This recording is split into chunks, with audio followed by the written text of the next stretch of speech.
Hey,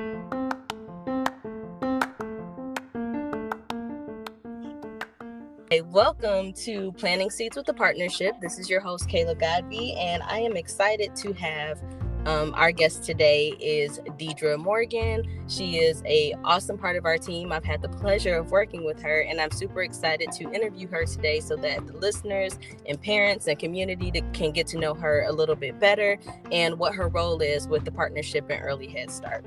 So, Deidre, how are you doing today? I am doing well. How are you? I am doing awesome. Just excited to have another episode. This is the 4th episode, and we are all in Early Head Start. And I'm excited to talk to you because I feel like each time we do a podcast episode, we learn something new. So super excited about that. Now, I want you to talk a little bit about yourself. Introduce yourself. Tell us what your role is with Early Head Start and how you do your job. Okay, so I am the ERSEA and Grants Compliance Specialist, and ERSEA stands for, it's long, it's a lot. It stands for Eligibility, Recruitment, Selection, Enrollment, and Attendance, which basically means I just enroll families. I get the documents, I put everything into the system, and then, we score the applications, and then we're able to tell, if a family is accepted or not. And then on the grant side, so my job is kind of like twofold. So on the grant side, I just collect all the grant documents we need, like financial statements, any forms that are needed to send into the Office of Head Start so that they could send it to the federal government so we can get our funding. Awesome. Yeah, I was doing research prior to talking to you, and I was like, ERSEA, am I saying it right? And what in the heck does it stand for? When I looked it up, I was like, ooh, that's long. I'm going to let her tell us what that is. And so thank you for that. And I just want to know what inspired you to even get into this line of work. I mean, I know everybody has a different journey, education wise or work wise. Some people get their work experience and then it pushes them to a certain career. So what inspired you to go down this path? Because I've always been a person that's wanted to work in a helping profession. But specifically, I actually started, so my degree is in family and consumer science with a concentration in child development and family relations. So I kind of didn't really know exactly where I wanted to go with that. I just know I wanted to help people. And so I just one day signed up I put in an application to teach. And then I went from there from being a teacher assistant to wanting to be in a classroom like full time with a bunch of kids as a lead teacher. And so I put in an application at an Early Head Start program, and the director there, she took a chance on me. I had no experience whatsoever with Head Start, but then I got into it and I loved it. And the best thing about it is being a teacher on that side was just seeing the growth in the children and the parents. When children come in and they can't put a puzzle together yet, by the time they leave your classroom, they're putting puzzles together. Seeing parents who come in who needed jobs or needed other resources and they leave out and they're fully employed, or they have the resources that they really need to thrive. That let me know that I was in the right place, that Head Start was indeed the place for me. And so I just kind of took that and ran with it, and ended up here in this role as the ERSEA and Grants Compliance Specialist. That's amazing. And it's funny because the more and more I interview different people from the partnership, Head Start, and soon to be pre-K, it's almost like there's an echoing theme of I just really wanted to help people, and this was the best way and the best fit for me. So that's really good to hear that a lot of the people that we're involved with in this early childhood community really have a heart for what they do. Yes. And that I don't think you can ask for more, especially when receiving those type of resources. I would hate to work with an organization that didn't care about me. Care, you know right? what I mean? So that's amazing. So you work more on the center-based side of Early Head Start. Can you tell us about center-based and explain to us what that is? Yeah, so actually I do a little bit of both. I do center and home base, but so Early Head Start is a one program, but they have two options. So families have an option to choose a home base or a center base. And so the center base is just regular childcare setting. except for you get all the other great stuff that comes with early Head Start. And so it's, your typical children in the classroom. We have 8 kids in the classroom, 2 teachers typically. And then for our home-based program, it's a provider coming into the home, working with the family and the child together, using a curriculum that they have. And it really just depends on the family's preference or what's a better fit for the family. But both programs are wonderful options. I think they are both very beneficial. It just, again, depends on which program parents need at that moment. Okay. Now, we've spoken to Anna about the home-based program. So with center-based, what would you say is the core type of family that would apply for center-based? So any family that, so we have a criteria that we use to score, I guess you could say score whether or not families would be eligible for our program. So families who are if you live in Durham, if you have a child that is between 6 weeks to 3 years of age, and if the family is at or below the federal poverty guidelines, then those 3 criteria would really would allow us to score the application and place the families on the wait list. And so if you're a family that you feel like your child needs that interaction, if you feel like sometimes children need routine, sometimes they have speech delays or any other type of delays, in the classroom setting really is a better fit for the family to help children to kind of develop their skills, if you will. So from your experience, what would you say is the most beneficial portion of the center-based program? Like, I'm always using myself as an example. I have a 5-month-old.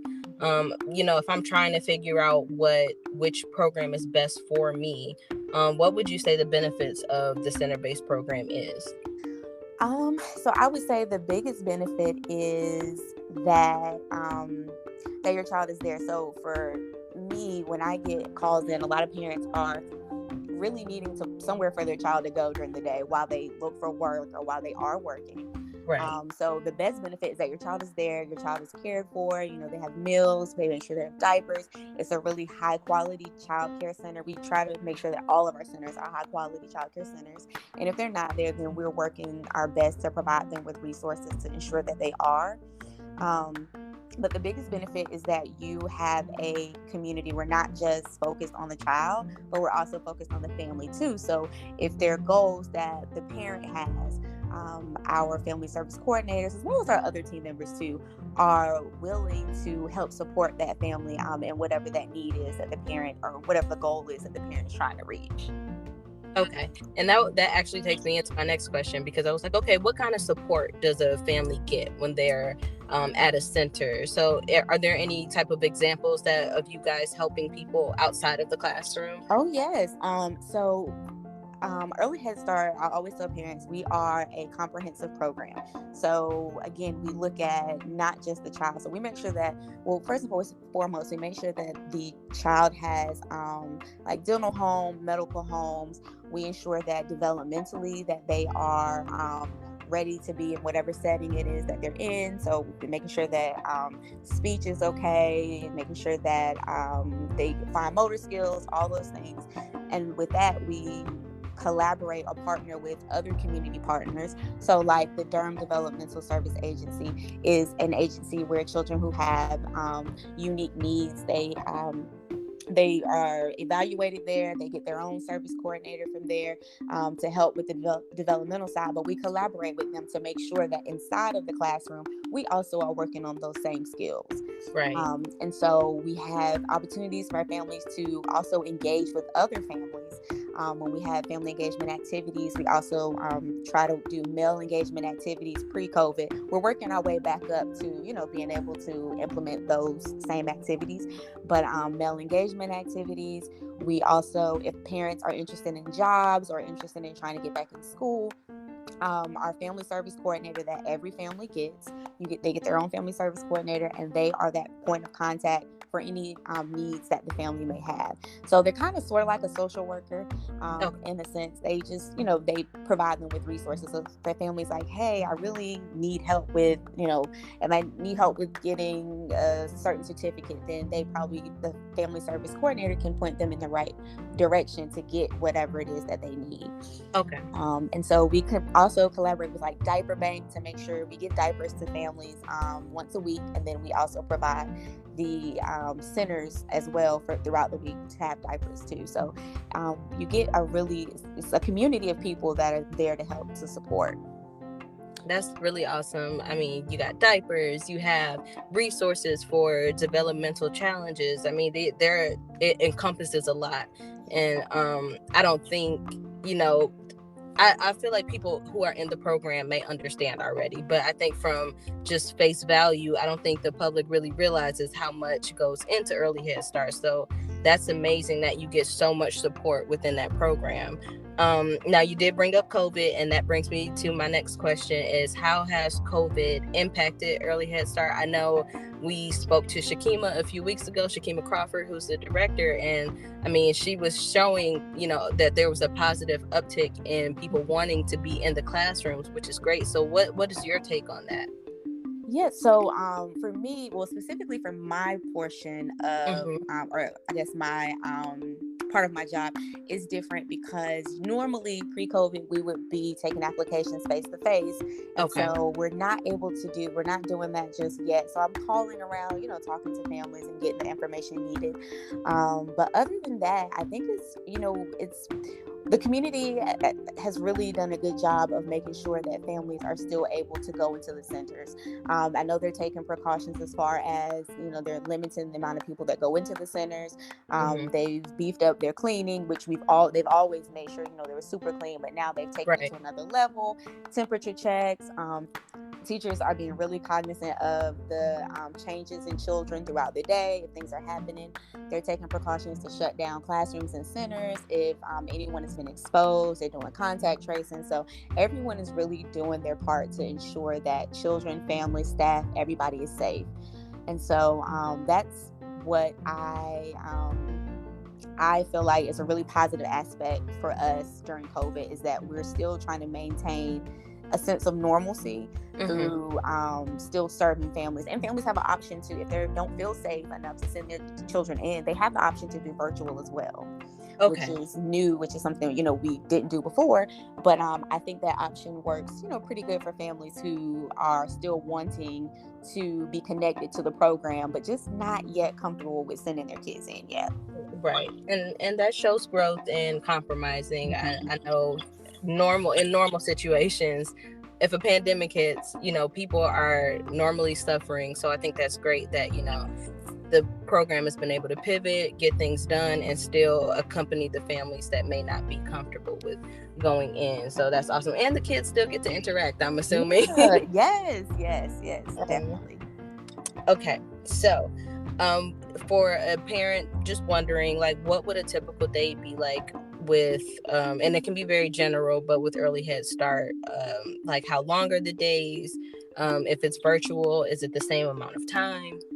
So yes, all right. So I'm technically not like in the classroom, but I can definitely give you a very general overview. So children for the early Head Start, typical hours are the 6.5 hour day. 6 hour day, but then you get the 10 hours if families have like a voucher to help with that wraparound care.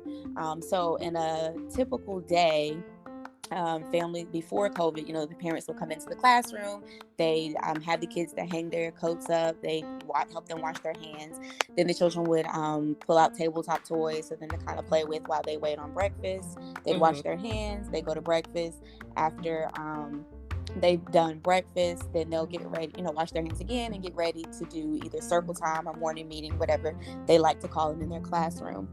Then after that, they allow them to break out into small groups or go into their centers. And then after that, they have them to get ready to normally go outside, spend a certain amount of time outside every day. And then they come inside, wash their hands, get ready for lunch. And then after they're done with lunch, wash hands, and they lay down for nap time. Then after nap time, they're up again, washing hands. And then they're sitting down getting ready for snack, and then after snack they wash hands and they can play in the centers or they might do like a closing end of the day meeting, and then they're just waiting for parents to come pick them up. So and also what's really unique about Early Head Start and the curriculum is that they also take into account, or they consider the children, the interests of the children in the classroom. So if a teacher could have planned to talk about farm animals, but the kids are really interested in cars, then that teacher has that flexibility to switch up their lesson plan or to incorporate cars into that that lesson plan that she has created for the day. Because really, the children are our teachers. We're just there to help support them in their learning. Right. So that's what's really unique about them. So each classroom they have their own lesson plan for the week, and they just really, just make sure that they foster the interests of the children. Awesome. And one question that just came to mind that I thought would be interesting to touch on is, are there differences in the sizes of centers? Are there larger centers and smaller centers, like some that have, a little more homey feel? Each classroom definitely, or each center definitely has their own characteristics or their own style, if you will. But each of them are definitely, we're making sure that they're high quality, making sure that they're still safe, still clean, making sure that they abide by the guidelines for Early Head Start. But each one of them definitely has their own little thing that makes them unique to their center. Right.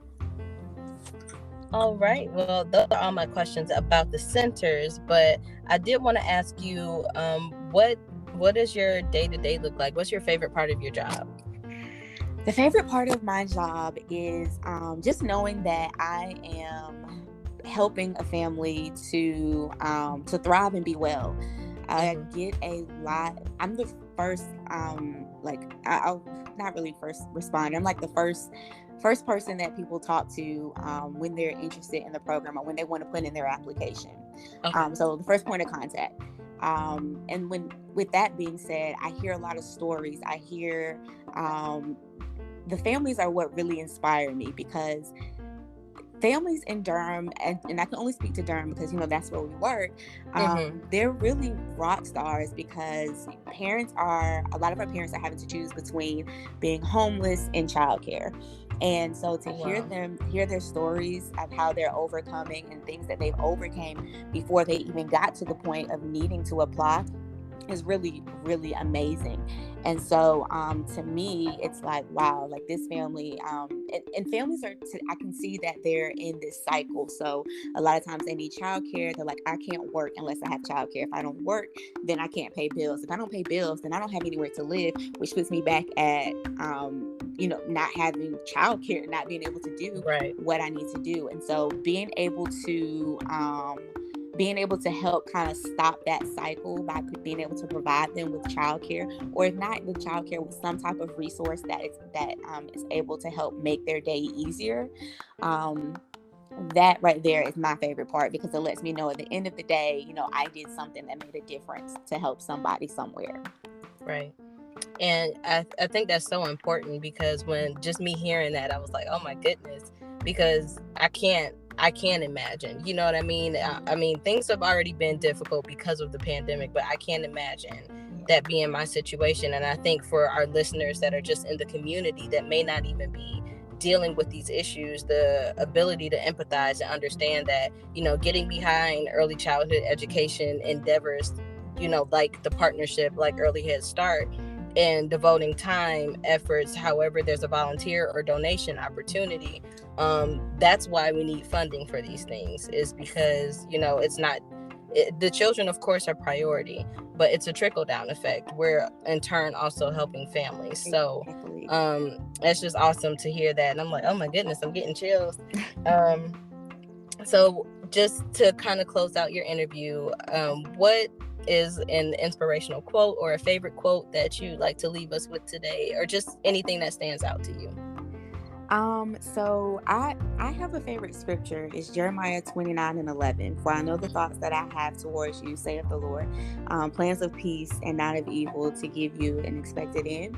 And to me, that is the scripture that kind of it erases the anxiety, or eases my anxiety, because I'm the type of person who always has to have control over, like my day-to-day activities, how life is going.